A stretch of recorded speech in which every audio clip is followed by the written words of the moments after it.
All right, everybody, welcome back to the show. I have our first guest of the video podcast. It's fitting that this is the inaugural video podcast. I have with me Andrew Coates. So I've known Andrew for God. It feels like how many years now? I mean, it feels like it's been a decade just because of the last 5 years have been such an insane period of time.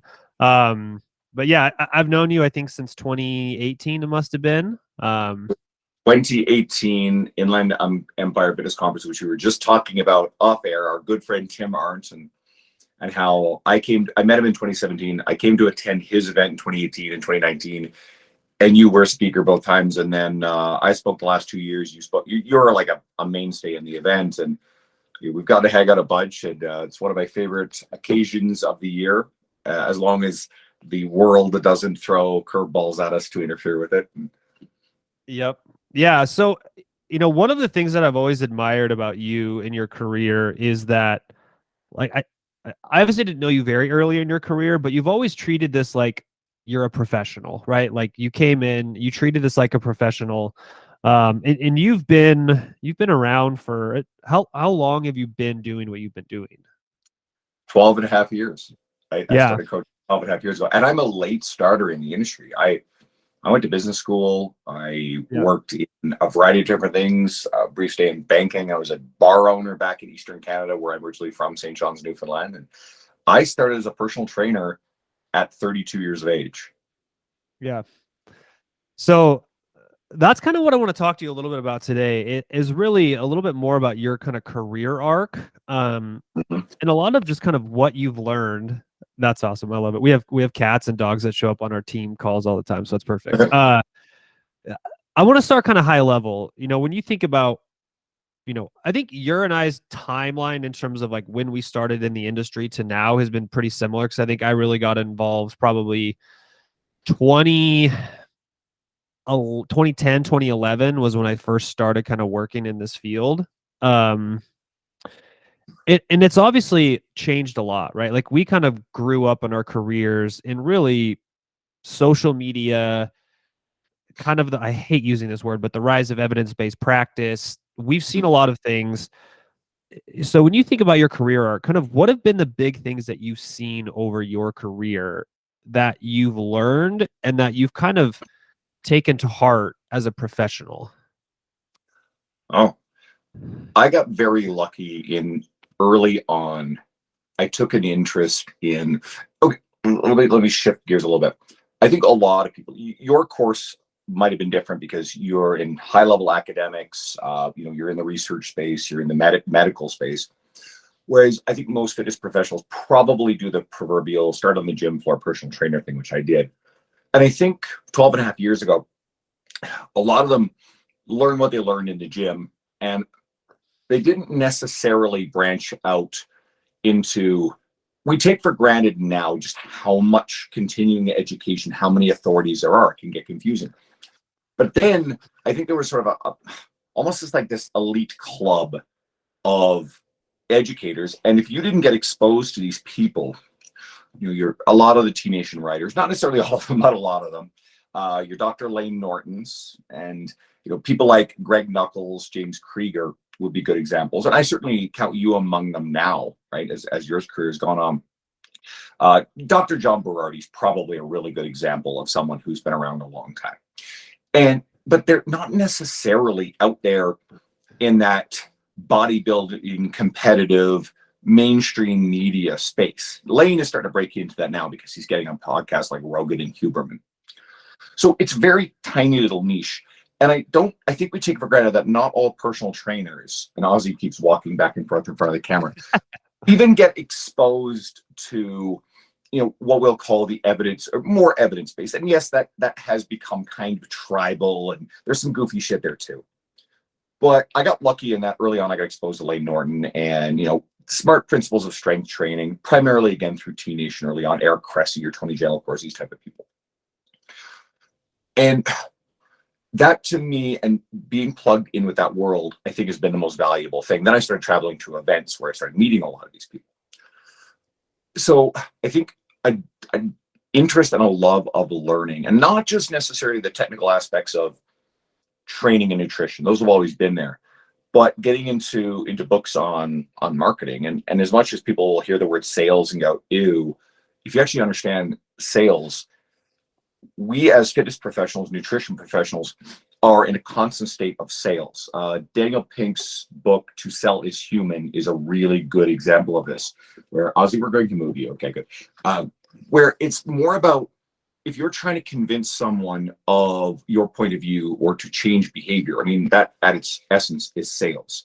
And if you're very good at asking the right questions, getting people to buy in to behavior change that is in their best interest, you'll be a great salesperson, but you'll also be a great fitness professional, nutrition professional.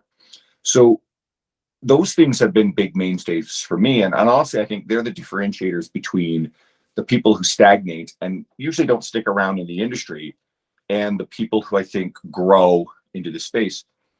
And then as another element that I think is really important too is, especially starting out in the commercial gym space, you learn a set of skills that can treat you really well in that space, but then can actually work against you later on if you stay stuck in that rigid box of thinking. I think this is also true of people who learn to brute force work out and hardcore whatever nutrition when they're younger, when they have more time. And then as they get older, they say, well, if I had more time, I know how to do it. I know the formula. It's just the way I did it in my 20s. It was just a shit ton of running and, long hours in the gym. And that skill then works against you because you think it's the only way, when you have to relearn this way of, I have to be more efficient in my workouts. I can't beat my body up the way I did in my 20s. It's not as forgiving. I can't be as all or nothing or extreme with my nutrition.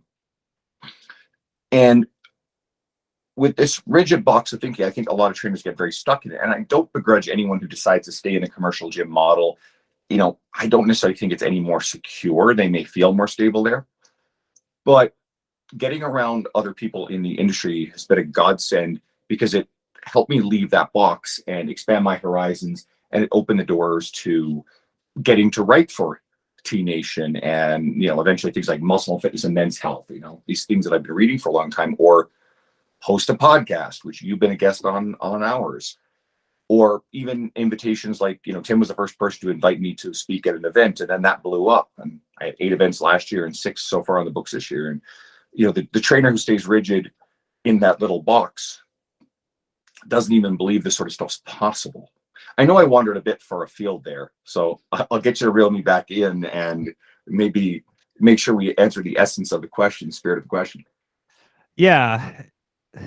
So, when I think about just maybe the last 10 to 15 years and kind of our profession, it's been very interesting to watch kind of 3 groups of what I'll call people or professionals of one, you have the kind of this group of people who kind of come in and out of the industry, right? Like they come in, they're personal trainers or they're nutrition coaches for 12, 24, 36 months. They kind of end up not really figuring out how to build a clientele book, and then they leave, right? So we kind of have this very low level churnover of professionals, right? Then you have the people who come in, somehow figure something out, just make an absolute viral sensation of themselves, and then they're there for 18 months and then they're gone, right? They kind of made their money and then they're out, right? And then you have this group of people who come in, they may struggle for a while. They eventually figure out kind of how to build a book of clients. They really start to dive into their profession, and then they last for 20, 30, 40, 50-year careers, right? And what's been interesting is to just kind of watch that continue to happen over and over and over. And I kind of just like to make mental notes of, the people who it's every time I see a big YouTube ad for somebody, I think the most recent one is the V-Shred guy, all these people who come in and kind of make these splashes. One of the things that really kind of I've been thinking about a lot lately is, what is that doing to us as professionals? But more importantly, what is that doing to all of our potential clients? Right? And then how do we as professionals think about how do we handle clients who come to us after they're exposed to all this stuff? Well, I think there's actually really something interesting here. And, the example of V-Shred is actually really interesting because the guy showed up and started following me one day. and he's been around a while. And Vince has been criticized for, I think slicker marketing type stuff. And I remember being, I was subscribed to all these Facebook pages, these skeptics pages, and being hardcore, almost militant about, if it doesn't show up in a study, blah, blah, blah, debunking everything. And which includes, almost a predatory aggression towards acupuncturists and chiropractors and whatnot. And we get very loose in basically saying that everybody and everything is a charlatan who does not meet our standard of evidence-based practice. Now, also, I didn't let my brain fall out and flip to the other side. But I've also been around some really smart evidence-based people who've developed relationships a little bit more broadly and understand that reach and impact are a thing. And we can sit in the ivory tower and police what other people are saying. And there are little tribes that do this. There's sort of a tribe of physical therapists that like to do this sort of stuff. And I get along with some of them. And they're actually smart people and you can learn a lot from them. But then they start attacking other established people in the industry who maybe haven't necessarily stayed super current on the latest research. And maybe they've gotten a little bit entrenched in a position based on the theories that haven't held up as strongly to scrutiny. But I think overwhelmingly they're doing great things. And we can also create a lot of fear, barriers to entry, and access to good information by just simply fighting within our industry, which I do not think helps the end user. So I think instead, the people who are the most successful now are watching your V-Shreds and whoever else is out there. Again, I'm not advocating for the absolute charlatans. I mean, the Liver King, no, like there's no merit to anything that he's saying, and he's been exposed as a fraud.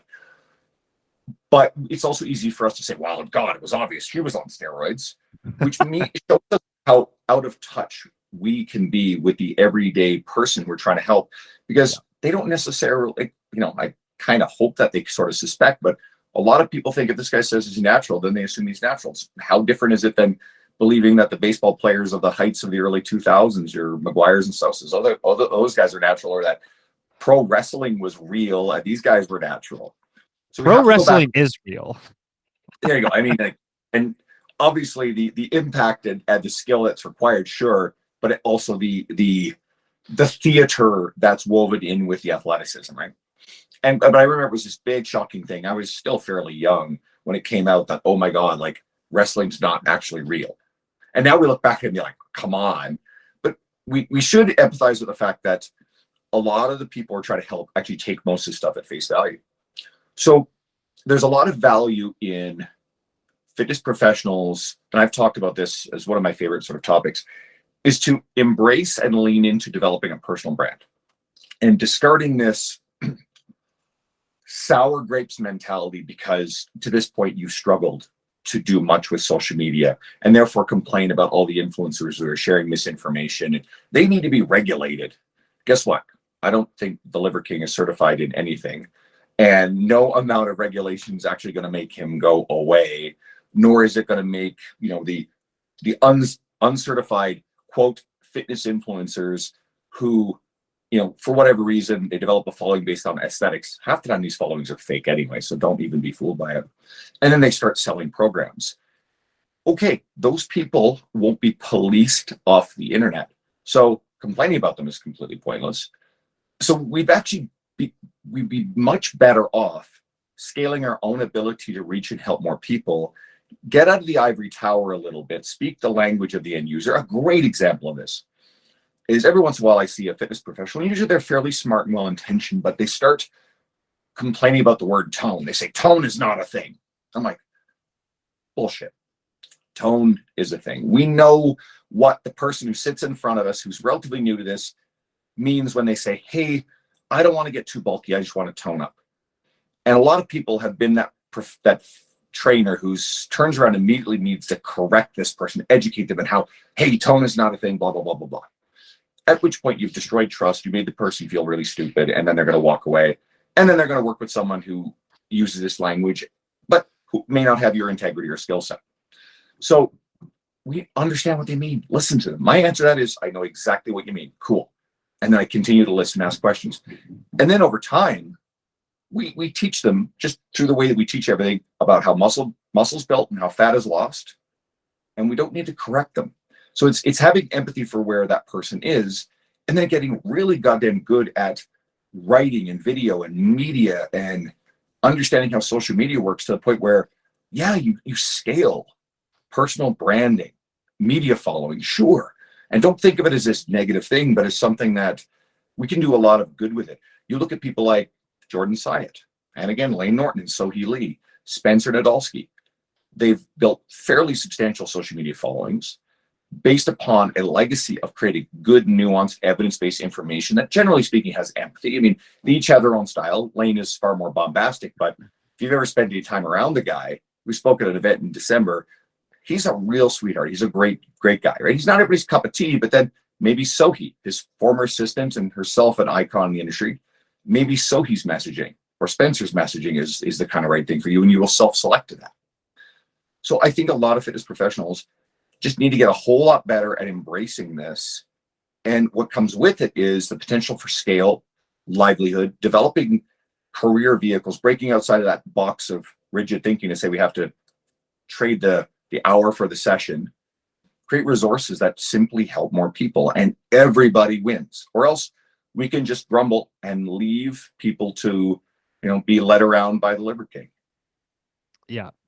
No, I think that's a great point. And one of the things that I don't think people always realize is, like, as a professional, your goal should always be to kind of be a leader in your industry, right? And that doesn't always mean you're the head honcho. Leadership also means like you're a leader for your clients, right? They're looking to you for leadership. And leadership is basically just influence, right? So when you build your branding, you're building influence. So you're kind of building leadership with your clients, with your community.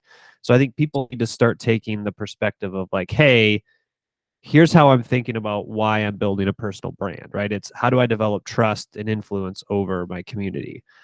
And so that kind of brings me to, the next question is, as professionals, how do you think we can better reach our clients, right? I think you just kind of gave a great example of, one, learning to communicate like interpersonally, right? If your goal as a professional is not to create conflict and like make sure that they know that you're right and they're stupid, but like, one, how do we better reach our clients from like a high level, like a marketing, getting my message out there in a pretty kind of crowded space? And then two, how do we better reach our clients at like a personal level? Well, that's the second one first. Second one first, it is asking better questions. It is speaking their language and it's asking better questions. I like just to point people, if you're, and I don't know if your audience is more of, I'm sure the Macros Inc. coaches are listening. Hi guys, you guys are awesome. But also there's probably your community of people who are being coached or looking for help. I love the book, The Coaching Habit by Michael Bungay Stayner. I think it will help anybody in any walk of life, probably just in your interpersonal relationships. And it just goes over some basic questions, but it retrains you to think, to not immediately go into advice mode, in expert mode. And, when someone's telling you something, you don't quickly kind of try to interrupt with, here, go do this. It's actually to ask a question so that way they arrive at the solution. Because if you've ever coached anybody or you've had a conversation with a spouse or someone else, we know that when we tell people to do things, it doesn't work very well. But if we facilitate a discussion that gets that person to choose the best course of action for themselves, they tend to be more bought in. They're more effective at it. So you can get people to make changes simply by being really great at asking good questions and resetting your default to asking questions first versus giving advice first. And on a bigger picture, I do think it's overcoming this discomfort with the idea of branding, or that we think it's about vanity or ego. I mean, sure, there are people who treat it that way. One of my favorite concepts is to realize that most humans think in terms of status. However, if we can ourselves get away from status-based thinking and think in terms of simply being of service all the time, a lot of the people who have scaled their ability to help more people are rooted in a service mindset. And it's not about, well, what's in this for me? It's getting away from transactional behavior. I see a lot of transactional stuff in the industry. People I have no relationship with or have never demonstrated any consistent behavior of sharing and supporting other people, will shoot me messages and ask me for stuff, which to me is kind of off-putting. I mean, if it's an earned ask and it's a good friend and there's a long-standing, if it's something like, for example, I have a fitness conference and I'm rebooting for this year coming in October. And we're prioritizing Canadian speakers, and I'm trying to have speakers who come from different backgrounds. I don't want it to be 14 dudes, okay? Right? Like, and again, I don't like performative diversity. I like, let's actually like create opportunity from people from different perspectives, so the people in the audience look at this and go, yeah, there's someone in here who resonates with me more. Complicated topic that isn't not where I want to go with this, but so, and I'm bringing in people who have that big personal brand who are going to put butts in seats, because I've got to fly people in. I've got a limited number of spots, and my DMs have been full with well-intentioned people, but self-interested people who are like, hey, can I come speak? And in various different iterations of that. And they're people who they're not yet aware of the fact that, well, yes, that benefits you, but it actually doesn't benefit my event or put butts in seats. So that's not the best avenue for you. So I to me, it's sort of an inappropriate ask. There are the people out there, well, you can't, it doesn't hurt to ask. You can't get opportunities if you don't ask. I'm more of the mindset, just put your head down, put in the work, serve people, be great about showcasing your wins and the things you're doing. And then people start knocking on your door and saying, listen, I need you to be part of this. This is kind of what happened with me with Tim's event. I know that when he first started it, you're probably the first person he thought of. He's like, hey man, I've got this idea. You got to come be a part of this, right? Because of your relationship. That's a slightly different thing. But I think a lot of people are just too wired to think in terms of what they're going to get out of anything. And that fundamentally is not the attitude of someone who is able to reach and help more people. You have to play the long game. You have to be really patient with it.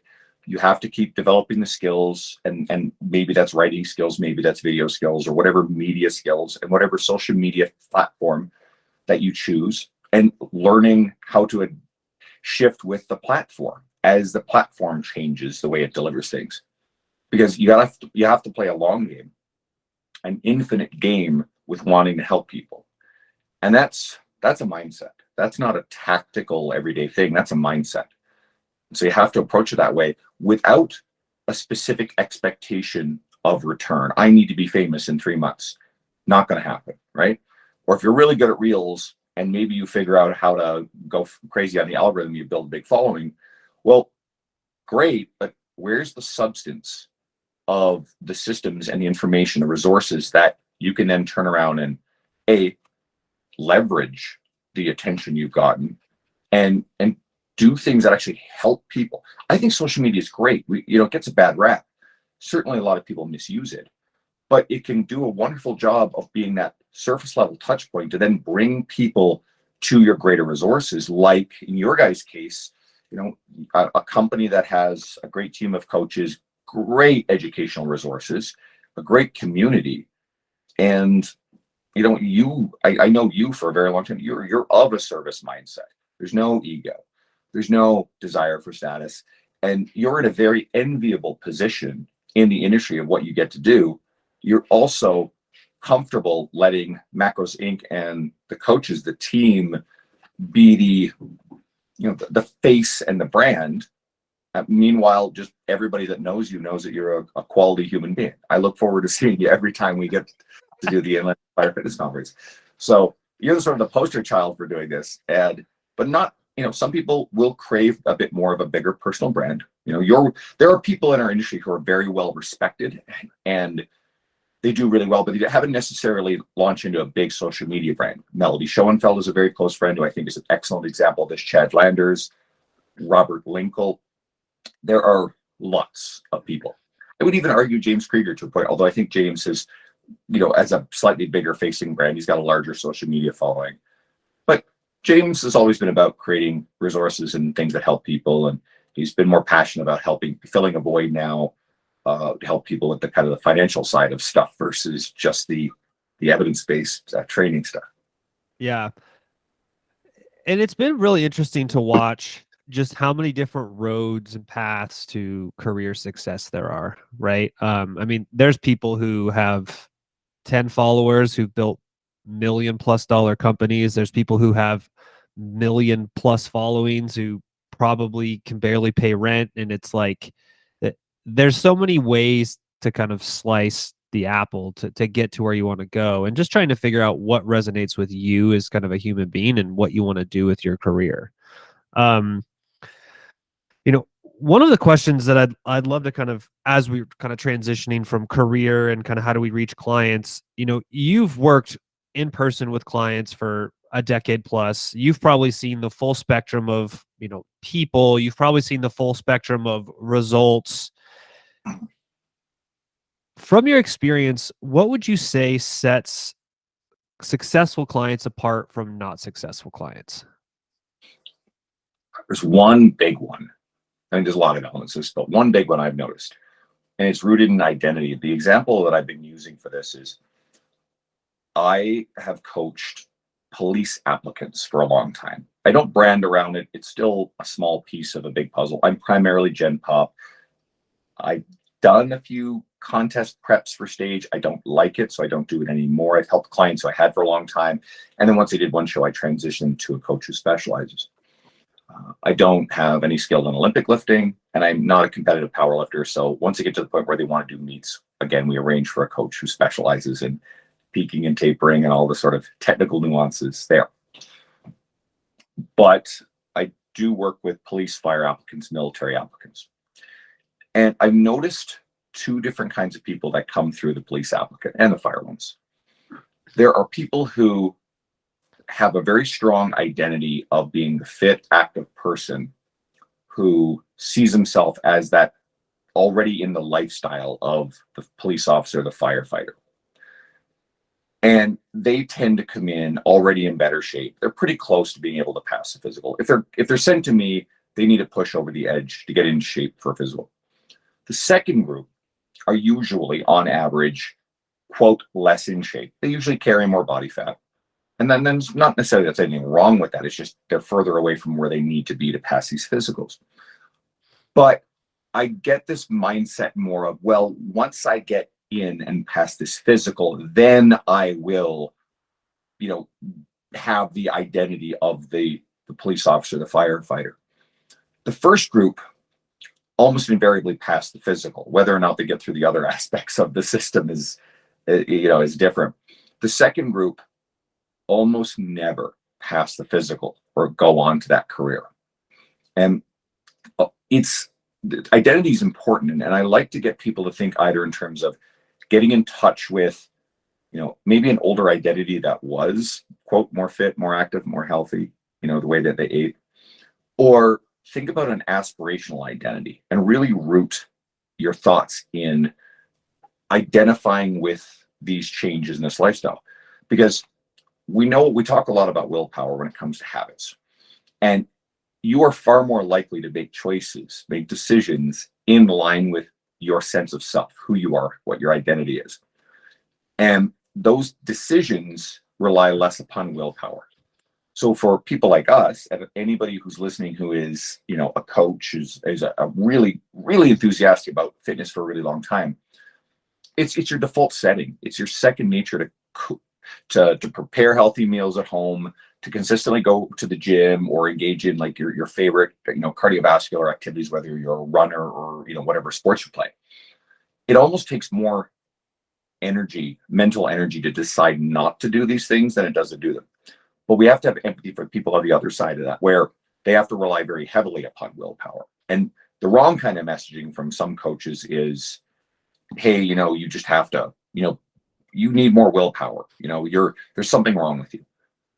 I also don't believe in policing the people who have that tougher message, because I think there's a small chunk of the population that will self-select and respond a bit better to the tougher love. I don't like shaming based language. I do not. But you know what? If people self-select to that sort of thing, cool. I think it's also something that fitness professionals get trapped in, and they start policing this stuff and they get off mission. But as a whole, we know that shame-based stuff doesn't really help people. So what do? We talk to them about the things that emotionally resonate with them and get them open to a shifting of a sense of identity and what their identity could become. And then maybe the decisions become just a little bit easier because they're less dependent upon willpower, which means they're less likely by the end of the day to metaphorically, crash on the couch with a bag of chips.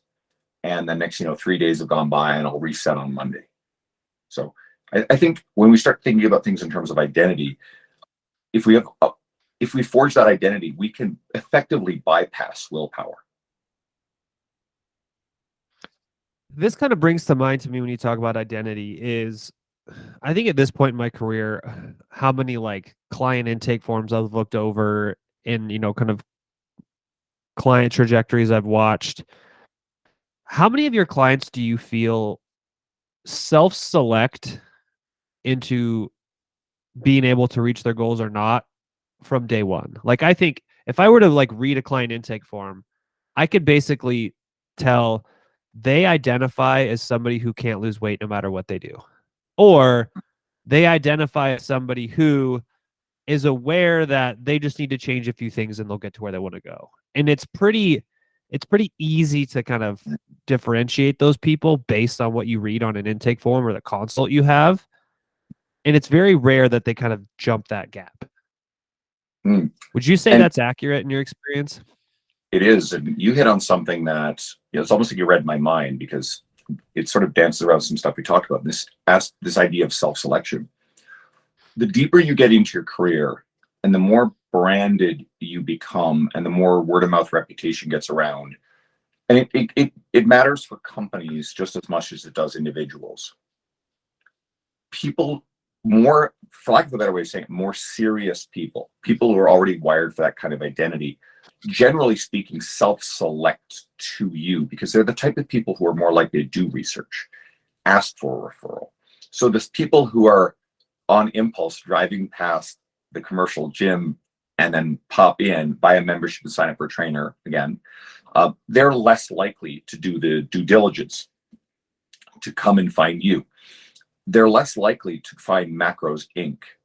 or Stronger You or PN or Renaissance Periodization as they are to go for something like Jenny Craig or Weight Watchers. Now, quite frankly, I think there's some fundamentally good stuff within Weight Watchers. I actually have a number of clients who currently or used to use Weight Watchers point system, which out of all the stuff that's out there, I actually think it's one of the fundamentally better ones. But again, just as a side point, we also know there's a lot of stuff out there. What is it? Dr. Bernstein's, like that one I'm not a big fan of. And so the people who are going to self-select to that stuff are invariably the people that won't end up on our doorstep very often. So it may be that, well, as you mature in your career and you're around longer, it seems like it gets easier. I think we all get more skilled, but I think there's an aspect of, the type of people who are better fits actually end up working with us. And that's okay because we can't help everyone. We can't save everyone. Macros Inc. is going to have the kind of people who are a really great fit for it self-select. And then, unfortunately, the ones who really aren't are either not going to make it through the intake process in the first place, or they'll just wash out. And it's important that coaches, I like taking ownership of everything, so that way, we do everything we can to help the person, but we can't take so much ownership that we completely rob the person of their own ownership of the decisions. And sometimes coaches do this shit, which doesn't help at all. But we also have to understand that sometimes someone they're not in the right place to actually be a good fit to work with you. And you're better off working with people who actually you can help and who are going to be a better fit, because we also have to look at your longevity in the industry. I am pickier than ever about the people I work with, and I'm very comfortable politely and professionally letting a client go. I don't like it when coaches brag about firing clients. I think that's trash messaging too. I don't think that helps. But I'm comfortable professionally finding, another coach for a client who I do not feel is a good fit for me, because if that person is stressing me out or robbing me of my emotional well-being or unreliable in a way that's, just basically pushing my buttons, then I realize that's actually negatively impacting my ability to sustain all the other things I want to do and to have a really good attitude and energy for all my other clients. If you're interested in this concept, the book Book Yourself Solid by Michael Port does a wonderful job. Every coach would benefit from reading this, especially if you're struggling with being as busy as you want to be. Okay. So anyway, I think this is really important. When you've worked with clients who kind of, they start from kind of maybe the identity of nothing's going to work for me, or I'm not a fit person, I'm just doing this to, achieve a short-term goal, right? One of the ways that I've found to get people to kind of change their position is a lot of it comes down to things that they've told themselves that aren't true, right?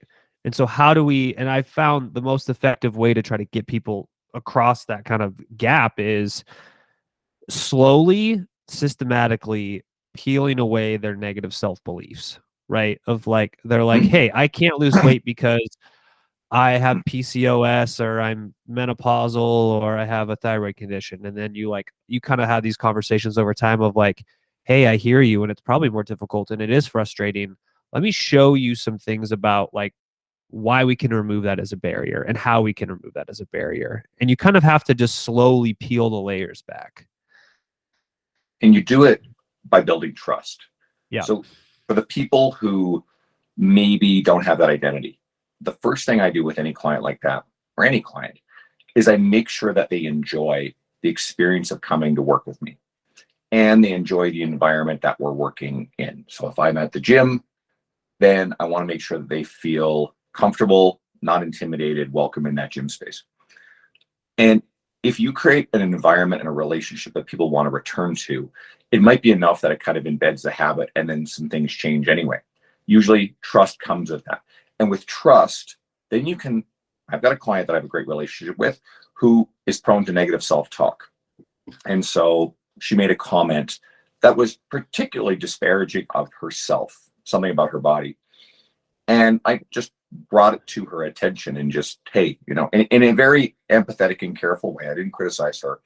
And it at least opens up the discussion. You're not going to change someone who's wired for negative self-talk, but if you train people to be alert to it, because also it's okay for us to very politely not tolerate negative self-talk, in relationships that we have. So we can bring it to the forefront, and if we can make them more alert to it, it can start the process of getting them to do it less, because it's a particularly nasty, insidious behavior.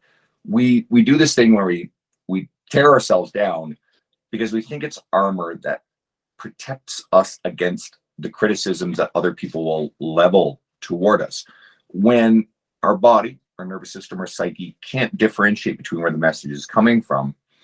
So it's very nasty when we do it. And when you really think about it, there's very few instances out in the world where someone is that nasty or vicious. I would say over 95% of that nasty messaging, if not more, will come from within. So if we can start to recognize it and then just hopefully train ourselves, wean ourselves off of this, that in of itself can be really good. And there's one other thing that I really try to do, again, with the trust and the relationship. If they get to the gym enough, the nutrition changes, it's getting them to realize that it feels better, that they feel better, their energy's better, they're stronger. I love focusing on strength versus weight loss. I don't have any messaging around weight loss for my clientele. And honestly, I'm very careful about not taking on too many clients all at the same time who I would consider to be very, very significant weight loss clients, because it's a challenge. So I want to be able to serve those people really well. But if they fall in love with strength training, usually that's the thing that keeps them coming back, not the desire for losing more weight. And then the weight tends to just come off. And if you can get people to realize, wait a second, like I feel way better, I wouldn't want to go back to the couch and the chips as the metaphor, then that's how the identity shifts. So it's the relationship, making sure they really enjoy it and that they really understand how it feels so much better. And that's the pathway to shifting the identity and laying the foundations, I think, for really successful, sustainable lifestyle change.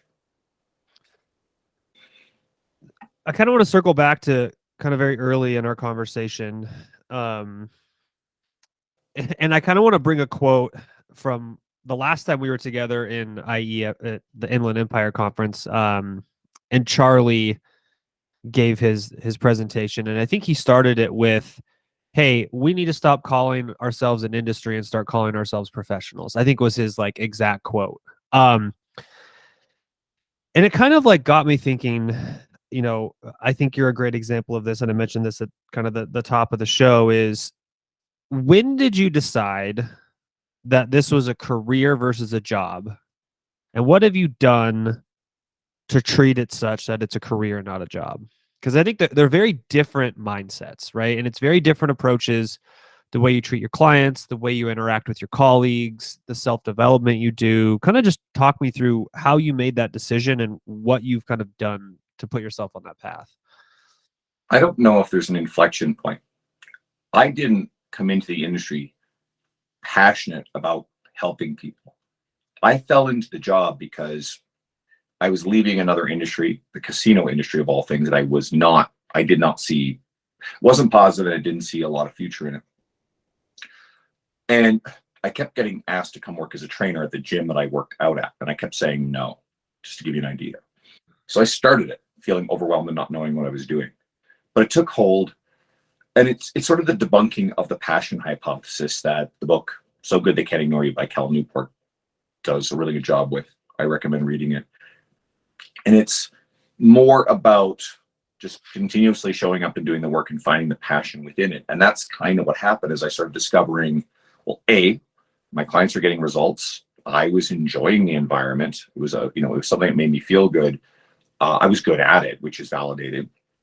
And then I started diving into educational resources that helped me, get better. And then I think that became a big part of my identity, was the continuing education part. And I don't know if I've ever necessarily thought about it in terms of, quote, being a professional. I think it's just I'm wired with a very high standard. I also didn't know any better that the standard that I brought to the table about how many clients I was training and what I was doing was not the norm. I had something that my first fitness manager said to me about, the numbers, the number of sessions and sales or what have you, that I got in my head was these numbers of sessions you train per month was kind of like the average trainer. But actually that was sort of a miscommunication or misleading, to where what I thought was the standard was actually me being the top producing session trainer in the company. And so year over year over year, as long as I was there, I was doing the most sessions in the entire company. Sales, because the dollar value of my sales were a little lower, there's a couple of guys who were higher than me. Dean Somerset, a very, very notable fitness professional friend. He's one of the top guys in the industry for a really long time. And of course, he was in the same company here in Edmonton. But it was good to me. And so it just became my normal.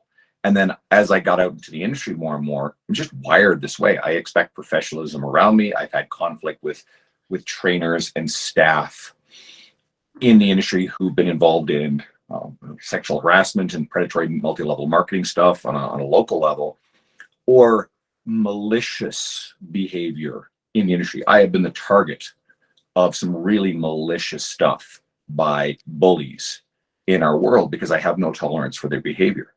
Not interested in naming names, but there's at least a couple of them. And they're fairly notorious in our space, so it doesn't stress me out, because I would rather, set the standard that I set and try to focus on people than necessarily to fight these battles. And if anything, I've been told that having these people going after me means I've made it, so then you smile and laugh. So no, there wasn't a decision point. It's just something that worked and worked and worked. And I just kept seeing new opportunities, and I kept saying yes to opportunities before I was ready. My friend Dean Guido said, "Hey, let's start a podcast." Okay, cool. Didn't know what I was getting into. That worked out okay. Connected with one of the editors at Teen Nation, Danny Sugart. I'd already started writing for my website because I knew I wanted to do that. And then I met our friend Mike Howard at the 2018 Inland Empire Fitness Conference. And I didn't know at the time, but Mike picked articles for the weekly best of the Personal Trainer Development Center. And I was on his radar. And also met Lou Schuler the previous year, who's wired in with that stuff. And next, my articles are getting shared on this larger platform. And then I get on with Teen Nation, which has led to other things. And I just kept saying yes before I thought I was ready. And the same thing happened when Tim asked me to speak. And then that blew up. And I just kept I like the people who do good stuff. So I keep sharing them and supporting them. Long before I met a lot of these people, then a lot of these people suddenly become my friends. But people see the way that you act consistently, and they see this, and then they want to work with you. They want to get to know you. They want to be involved. They want you on their podcast. They want you at their events, and you just keep showing up to support those people. And the universe just seems to give back to you tenfold if you have this really cool abundance mindset. So on the career side, I honestly think if you're really patient, if you're not transactional, if you're not always thinking about what's in this for me, if it's not always tactical, it feels good to just do cool things for other people. It feels good to see other people succeed. It doesn't take any food off my plate to introduce a friend of mine who I think has earned it, to introduce them to one of my editors at one of the publications. I was at the Olympia, and I was with the Muscle Fitness crew. My editor, Jeff Tomko, was there, and my pal Melody Schoenfeld was there. She was there competing in one of the strongman things. I introduced them, and I was very insistent that, hey, Melody would be a great fit. Melody's written for a whole bunch of other stuff. So sure enough, Melody's going to do some stuff for Muscle Fitness, which is not an opportunity she needs, but hey, it's kind of cool. That makes me feel good. I'm already in with them. They treat me great. If I bring them more writers, cool. I'm too busy to give them as much as they want, right? Same when it comes to T Nation. So therefore, if I'm giving them other people, well, anytime I want to give them, write something for them, the door's always open. Yeah. So we've got a few more minutes before we close out, and wanted to ask you a little bit, where do you see our profession going over the next couple of years? I'll give you a quick answer because, we are really low on time. So I don't think much fundamentally changes. Don't worry. It's okay. My guy's early. I'll ignore him. I think that if you're of service mindset and you take good care of the people right in front of you, then you will be successful. There's all this buzz about ChatGPT and AI. Sure, this will change things, but it's going to be a very efficient tool to help you do a lot of the resource building at scale that will free you up to continue to be of service. And other than that, these algorithms are not going to replace the experience of the coach for most people. Sure, you get Renaissance Periodization's app and their templates. The type of people that benefit from that will self-select to go to those things, but that just brings more people to our industry's door as a whole. It doesn't take away from the one-on-one service that we will have for the clients who self-select to it. So I really don't think anything changes, nor do I think we need to freak out about it. I think if we're always of an abundant mindset, if we're always focused on continually learning and being better and just serving the people in front of us, I don't think that ever changes, and nor is that going to change anytime soon. I 100% agree with you. So, all right. Well, with that, we'll wrap up. Anything you would like to plug besides your website, andrewcoatesfitness.com? I know you're hosting a conference. Anything else you want to maybe steer people towards before we jump off here? Everything goes through my Instagram. I would love to have you guys on at Andrew Coates Fitness on Instagram. You can shoot me a message anytime about questions. I respond to all messages. I will talk more about my conference. I will officially announce the roster. Its dates are set October 13th and 14th, and I promise you it's going to have a powerhouse lineup. Okay? Primarily Canadian speakers, but I'm bringing up some big name Americans in our industry. And other than that, I'll just share things as irrelevant. I'm not sure when this is released. Probably I'll already have finished my talk at Raise the Bar in Dallas. March 6th and 7th, I'm speaking at the Real Coaches Summit in Vegas for a friend of mine, Aram's event. And then I'll be just hanging out with Luca Hocevar, Don Saladino, and Dennis and Kelsey Heenan for their event, the March 11th in Seattle. And I got some other stuff coming up. There'll be a bunch of events over the year, so I'll share it up on my media. Brad, thank you for having me on. Macros Inc. community. Love you guys. You guys are always great. I'll see you soon at an event. Awesome, man. Well, I really appreciate the gift of your time. Enjoy your day, and I'm sure I'll see you soon.